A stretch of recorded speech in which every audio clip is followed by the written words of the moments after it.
How many of you all openly talk about sexuality, sexual issues to your patients? Yes, Divya ma'am for sure. But apart from that, amongst the nursing staff, that's good.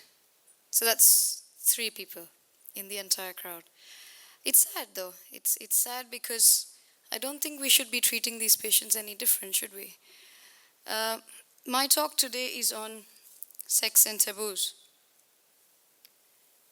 And hopefully at the end of these 15 minutes, we can try take away some of them. So I'm a spinal surgeon, was formerly working at Nottingham, now moving to Munich. And over the course of the next 15 minutes, I intend to talk to you all about what broadly sexual health is, some insight on history and why it's important for us to go back and look at our roots, where we come from. Importance in spinal cord injury. Why is it important in these patients? Why am I talking about it today in this forum? How we look at it. We're all medical professionals here. How we look at this, our outlook to it. How patients look at it. How can we help break these barriers? And what are the challenges we'll face? So, the WHO actually defined sexual health in 2002 as a state of complete physical, mental, and social well-being, and not merely the absence of disease or infirmity in all matters relating to the reproductive system, its functions, and its processes. In short, happy sexual life. Sexuality is a part of human nature. As Dr. Sorensen had mentioned, there's a difference in sexuality and sex as an act by itself, and every individual has sexuality in themselves. It's just about how they show it out.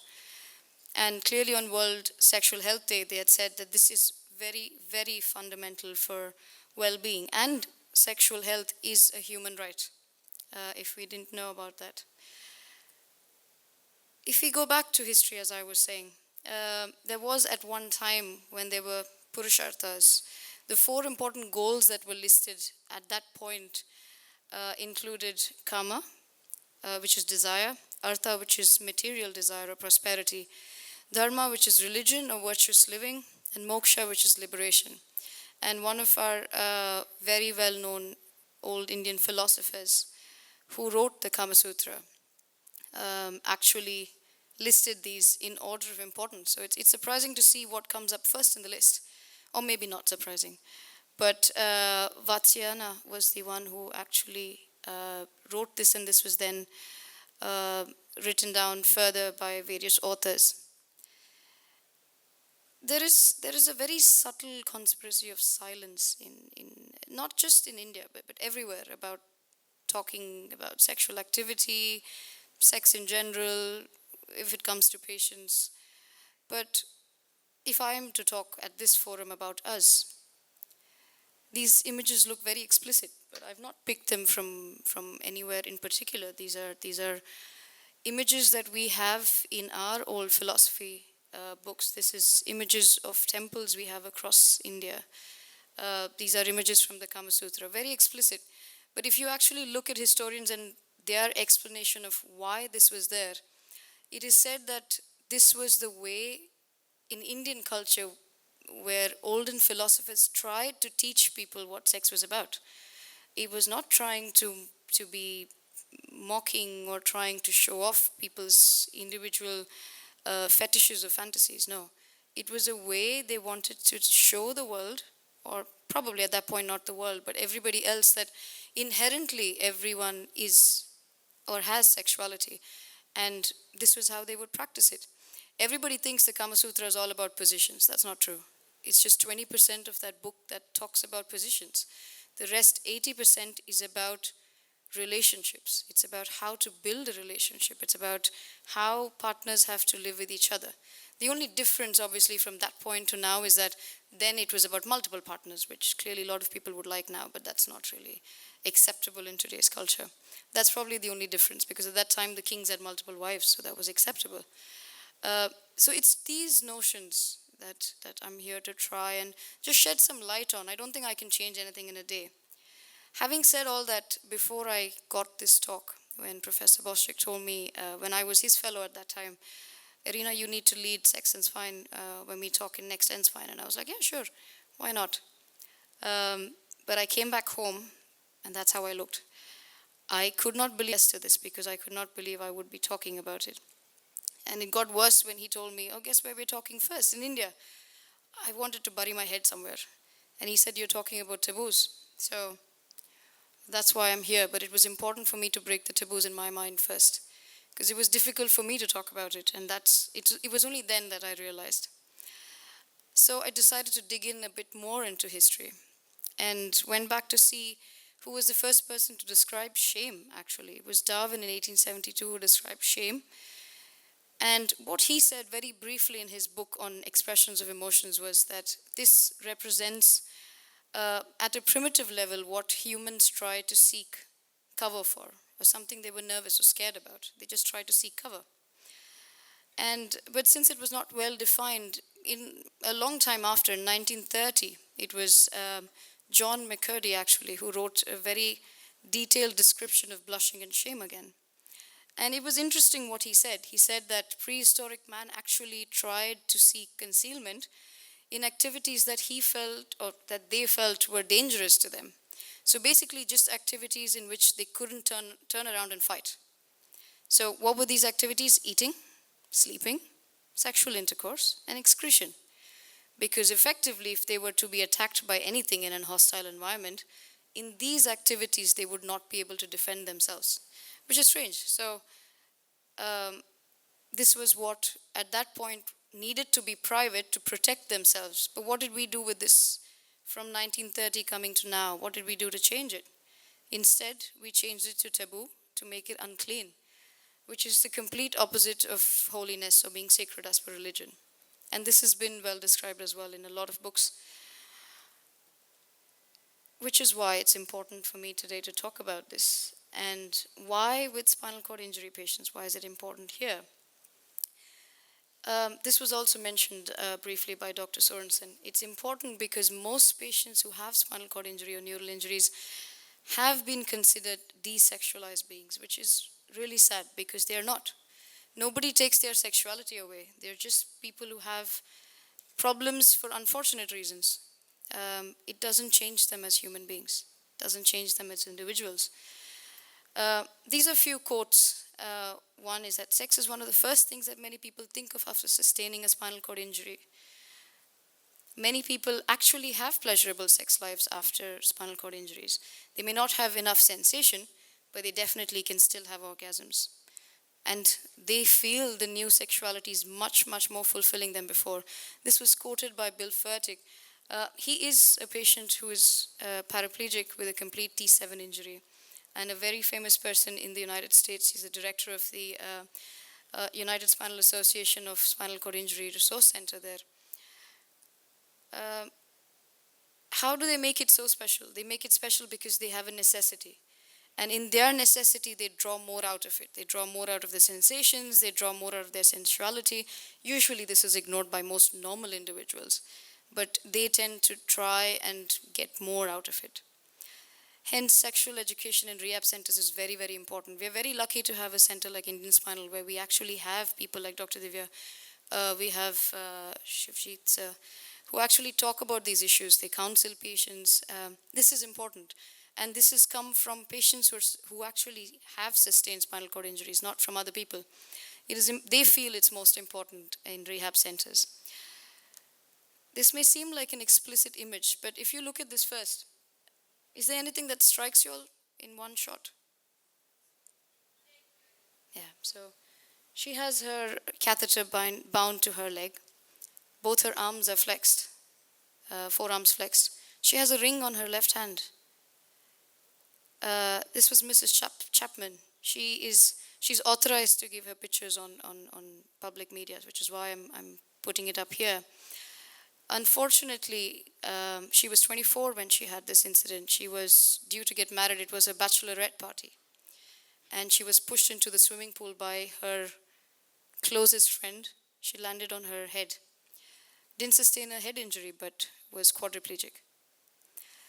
It was nice of her husband at that point, who still walked down the aisle with her. She still got married, which is why the ring. But for the entire time she was with him, she could not bear the thought that everyone she went to ask for information on this told her she should think about other things in her life. Everybody she went to in the United States, believe it or not, told her, lady, why are you focusing on sex? Is that all you care about? And so she did this photo shoot. This photo shoot's done by her husband, who did this to show that she still had sexuality in her. So she put her ring on, she had all of this. She can't extend her upper limbs because she actually had spasticity. But she wanted people to know she's still beautiful and that she can still have a good life. And she quotes that she enjoys her sexual life. There are lots of difficulties. I'm not negating anything that Dr. Windale said or Dr. Sorensen said. It is difficult. It is definitely difficult. It will be very hard for me to comprehend. I'm sure Shivjit sir will be able to shed a lot more light on that as to how it's difficult for them.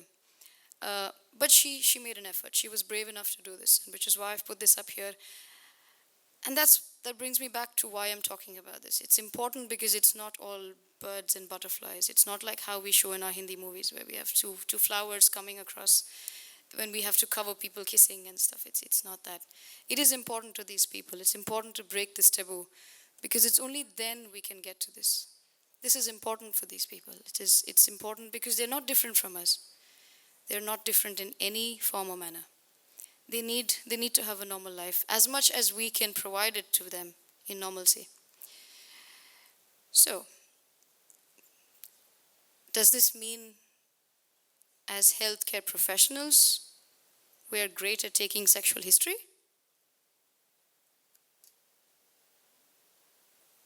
No. We're pathetic at it, honestly. The first time, nobody in India asked me any questions related to their sex life. But the first time somebody in the UK asked me, I wanted to hide. And this is exactly how I was. But are we difficult doctors or are we facing difficulties? It's strange to say, but it's proven literature-wise that physicians are uncomfortable talking about it. We've been trained all our life to do these things, to take histories, to do all of that. But it's difficult. And I have to give credit to Dr. Das who's sitting here because in clinics that I spent with him, he would ask patients.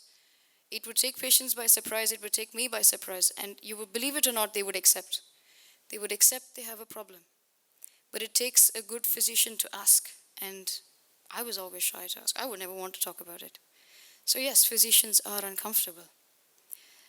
But why the taboos? Why are we uncomfortable? It is proven that the most important cause is our cultural beliefs, or the cultural backgrounds we come from, our religious beliefs. That's what forms the biggest stigma, because people are taught to not talk about it. It's supposed to be a private affair. Apart from that, maybe we're not trained well enough, we're not prepared, embarrassed. Probably the most thing we can relate to. We're not comfortable talking about it. We cannot not be judgmental. We are sometimes judgmental, which is bad, but we're human. We are judgmental. We're not confident enough to talk about it. I wouldn't have been had I not actually been drilled into doing this. But sometimes we're afraid of intruding. As there was a line Dr. Windale mentioned, if the caregivers or if the patient don't want to talk about it, leave them alone. You can take that with a pinch of salt. You can, but there are ways to talk to patients. And I think Dr. Divya will talk about that. There are ways you can break through this barrier, and we need to do it because they need us. If we don't talk to them, they won't talk to anybody. And that's where we will lose that bit of trust and faith that they need to have in us. So this fear needs to go away. Context barriers, sometimes we just don't have the time. We're not interested. We're surgeons or we're nurses. We have our job. We have different things to do. Why would we want to talk about their sex life? They can deal with it elsewhere. Probably presence of a third party. Patients, why don't they talk? Again, cultural, religious barriers, reluctance, discomfort in bringing it up. Gender of the physician. It's strange though that gender plays a role. It doesn't mean more people talk to me, no, but it definitely plays a role. I think it's just our outlook to how the problem is. Inappropriate use of terminology. Strangely, people don't like saying sex. Like you just say how's your sex life? They're not going to like it. They take it a little offensively. So there's probably a way you have to talk to patients. Lack of continuity of care, which is what is seen in most places, especially patients we operate on in our, like as surgeons, if I talk from our point of view, we operate patients, and then other than Indian spinal, there are a lot of other places where patients are operated in one hospital, sent to another hospital.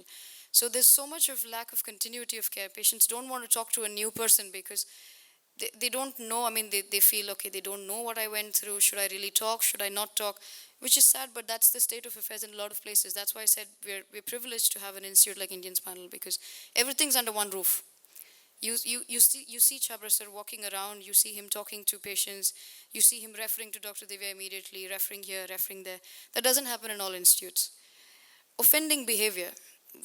We can be notorious. We can be a little notorious in the way we talk to patients. Lack of trust.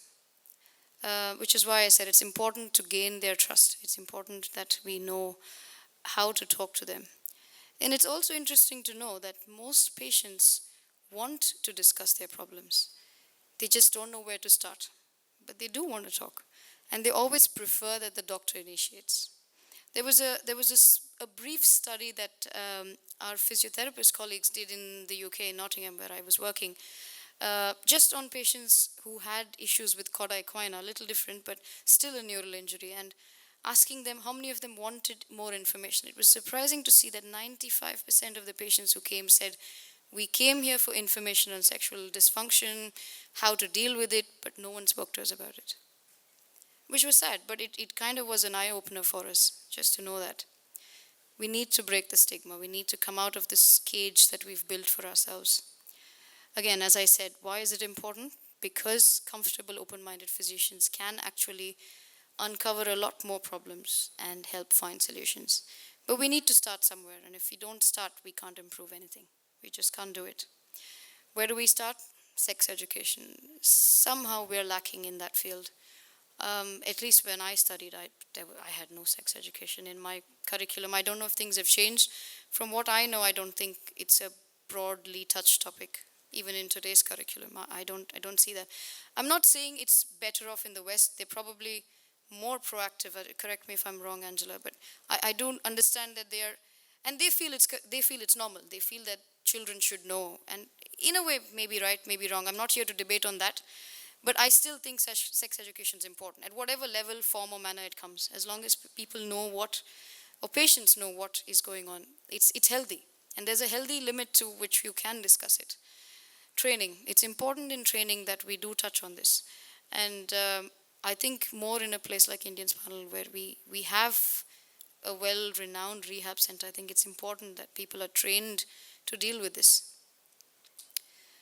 Starting points, it's important for doctors to have high awareness and positive attitudes. It's only then we can deliver good care. Cultural competency training. This has been proven to actually improve knowledge and attitudes, as well as patient satisfaction. Always try maintaining neutrality. Avoid conflicting them with your personal opinion. Every patient has the right to their opinion, and it's always better to not throw your opinion. So even when you ask questions, be open. Keep them open questions. Don't lead them to answers. Let them talk to you openly. And sometimes I understand it's difficult in our practice. We're all either practicing surgeons, nurses have their jobs, allied services. Everybody has things to do. So yes, time is a factor. But sometimes it doesn't take too much. It doesn't take too much to just sit down and say one good word, and maybe they will open up. Or maybe you can refer them to people who talk to them. So we need to not be like the monkeys. We just need to know that yes, see no evil, hear no evil, speak no evil, but this is not evil. It's not evil to talk about it. It's okay. We need to break taboos somewhere. But there are challenges to this. It's easy for me to talk about it now, but there are lots of challenges. We've got to accept sex education modules. It's not easy. It's not easy from where we come, from our cultural, but it's not easy at all. Cultural sensitivity, as I said. We need to fight the social stigma. We need to fight the embarrassment, which again takes an effort. There is limited accessibility, especially where we are. There is limited accessibility and availability to information, to products that patients can use. I think Angela will dwell a little more on that as well. These are challenges we have to overcome. It's not easy, but it's not unattainable. It's not impossible to get there. Um, just a thought to ponder on. This was a quote from one of the patients. He's a paraplegic himself again. He's written a book. And this is what he said. I think they feel uncomfortable in talking in any depth about my sexuality. I don't think they've been trained to. And I'm sure we could have had a sensitive discussion with them about it, but for some reason there's a barrier. And I cannot understand why. It's a sad statement, but it's true. Um, I know it seems like, well, I've been working outside for 2 years, come from a different cultural background at this point in time. It's easy for me to talk. That's not true. I'm not here standing as international faculty. I'm here standing as one of all of us who had the same taboos in my mind. And it was difficult for me to talk. It was difficult for me to prepare this. But it's possible to do it. It's important to do it because there are patients who want to know more. And they need to know more. So I'm just here to say that we need to break the taboo if we need to raise the hope. And I think our patients need it. Thank you.